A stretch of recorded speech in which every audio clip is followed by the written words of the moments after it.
Oke, kita akan bahas tentang part 2, yaitu bagaimana bila P menggunakan metode ekuitas untuk mencatat investasinya di S.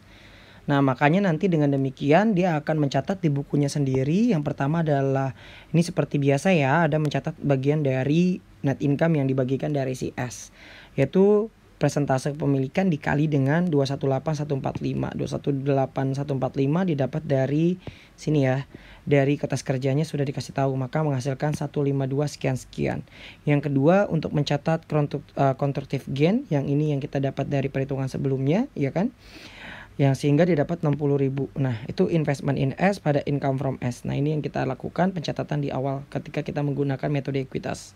Terus yang ketiga di sini mencatat piecemeal the recognition of constructive gain-nya. Nah, ini kita dapatkan dari interest income dikurangi dengan interest expense. Nanti dia akan dapatkan 970,7117. Nah, contohnya seperti yang tadi ya, dengan menggunakan metode biaya di sini sama saja.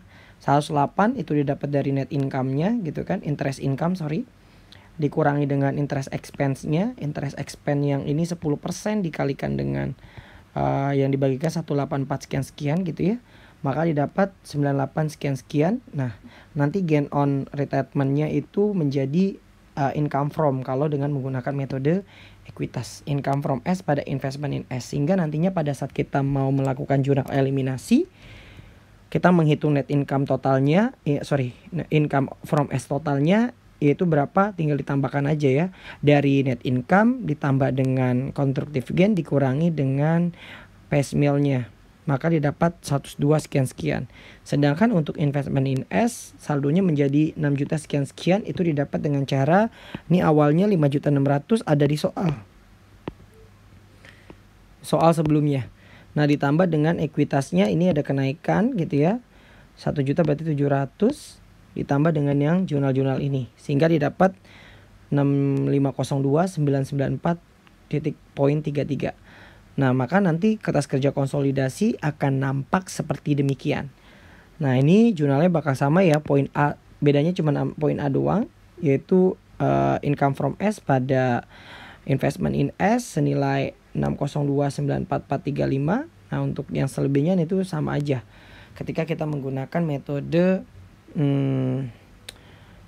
terkait dengan metode ekuitas. Nah, bedanya di situ ya. Untuk selebihnya nanti itu akan sama.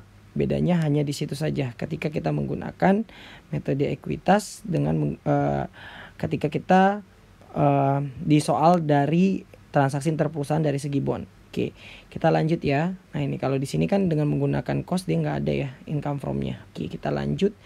Nah, maka kalau yang ini berdasarkan tabel amortisasi ya, tabel amortisasi kita bisa tahu alokasi akumulasinya berapa sih setiap tahunnya. Di sini 2011, 2012, 2013, 2014. Maka totalnya kalau yang P dan S ini kita bisa lihat dari tabelnya ya. Contoh misalkan 2011 10% bond payable senilai 10 juta 067, ini semuanya ya 10 juta 067 2011. Coba kita lihat, kita buktikan. Nah nih, akhir 2011 gini. Untuk expense-nya jumlahnya ini ditambahin aja ya. Nah, untuk si S-nya nantinya dia akan mencatat sekian ya, sesuai dengan yang ada di soal ya.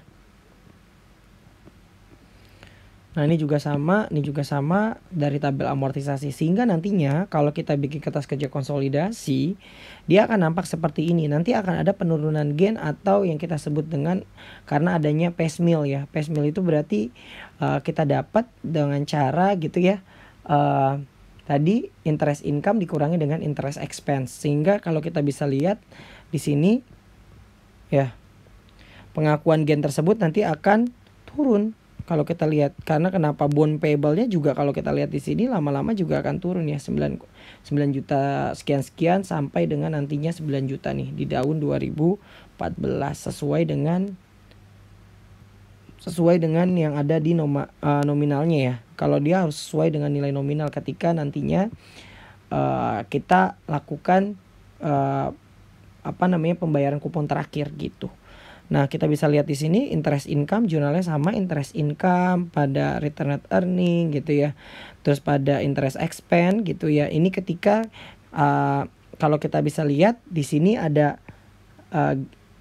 gain on construction-nya kita sudah masukkan ke dalam return net earning beginning. Jadi intinya adalah ketika sudah lewat jatuh temponya, kalau kita tadi awalnya mengakui gain gitu ya, gain on construction retirement, kalau pada saat beda tahun kita mengakuinya sebagai return net earning nantinya. Oke.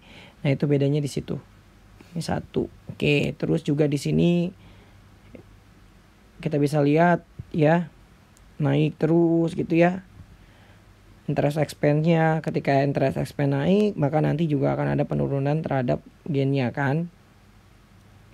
2013 juga demikian, sehingga nantinya 10% bond payable-nya juga turun. Nah, kita bisa lihat seperti ini. Ini saya langsung lengkap. Nah, ketika kita di sini ada menggunakan metode ekuitas, maka nanti ada poinnya di sini ya. Nih.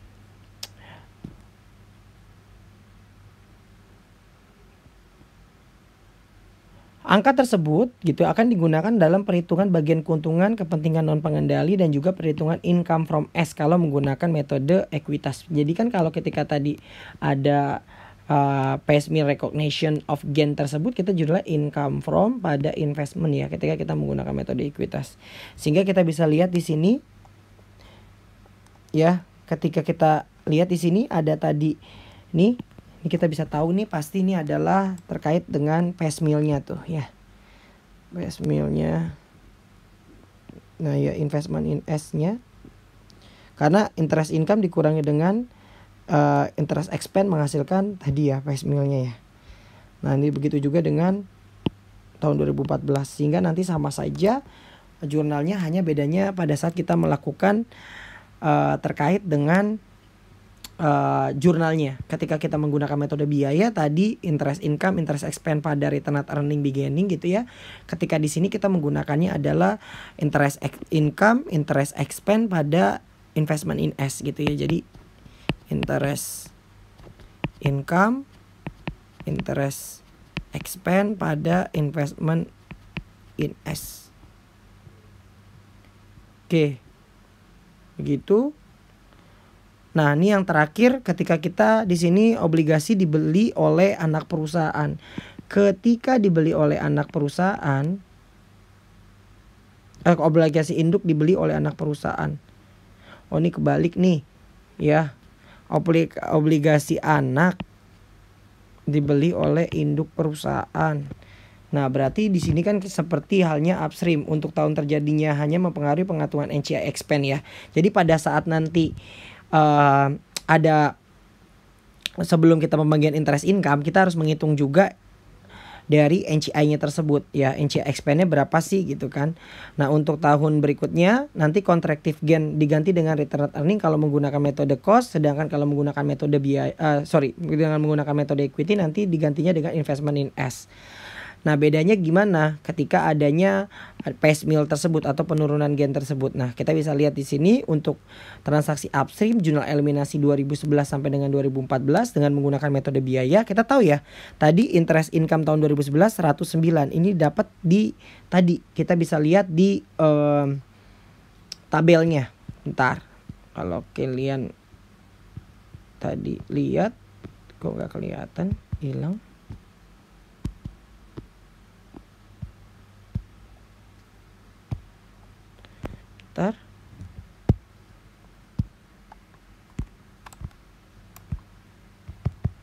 Ini dia hilang. Sebentar ya.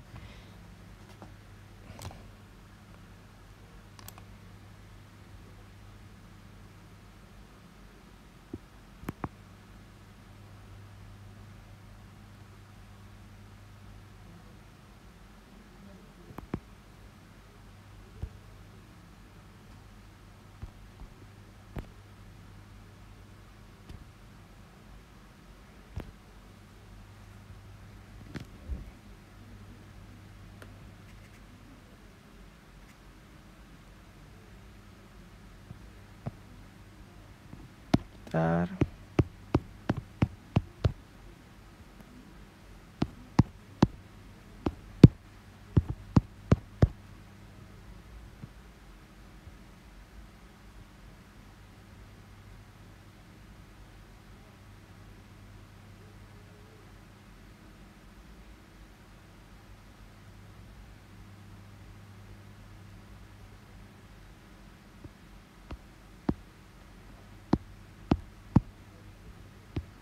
Oke. Nih, kalau kita tadi lihat dia didapat dari tabel yang kita lihat aja tadi di akumulasinya ya. Di tabel dari, nah nih ya, 109, 110, 111, 112. Nah, berarti nanti ketika kita di sini obligasinya si anak dibeli sama si induk, maka nanti kita harus melakukan adanya perhitungan untuk NCI dari equity tersebut. Nah, kita bisa lihat di sini.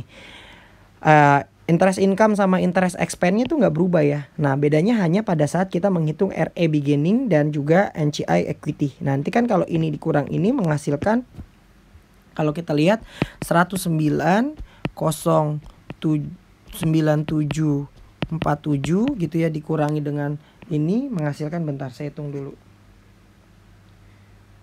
Nah, 10.81567 baru dikalikan dengan, kalau ini tadi dikalikan 70%, maka menghasilkan ini. Ini juga menghasilkan 30% dari ini menghasilkan ini. Oke.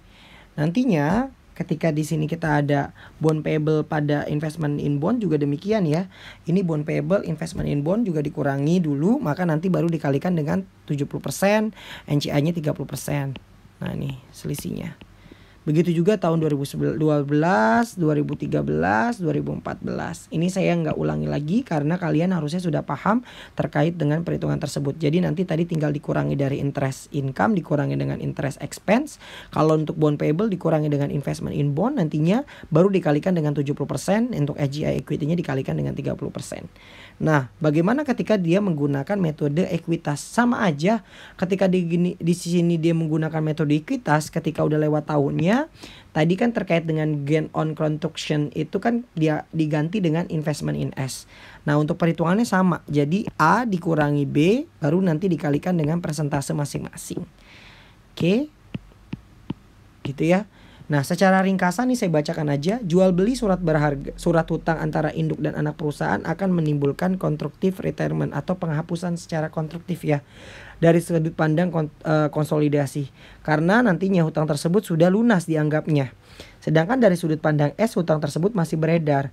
Obligasi yang retired gitu dari sudut pandang konsolidasi, karena akun investment in bondnya nanti akan dieliminasi dengan akun bond payable. Nanti intinya kayak gitu nih. Bond payable pada investmentnya nanti akan dieliminasi. Nah, selisih antara nilai tercatat bond dengan selisih investment tersebut, nah, itu disebut adalah laba atau rugi konsolidasi. Nah, laba rugi konsolidasi ini akan muncul pada laporan konsolidasi pada tahun terjadinya jual beli. Nah, tahun berikutnya nanti akan diganti dengan return net earning atau investment in S pada sampai dengan nanti lunas, berarti sampai 5 tahun kalau di soal ini. Saya rasa cukup untuk materi dari saya, kurang lebihnya saya mohon maaf. Wassalamualaikum.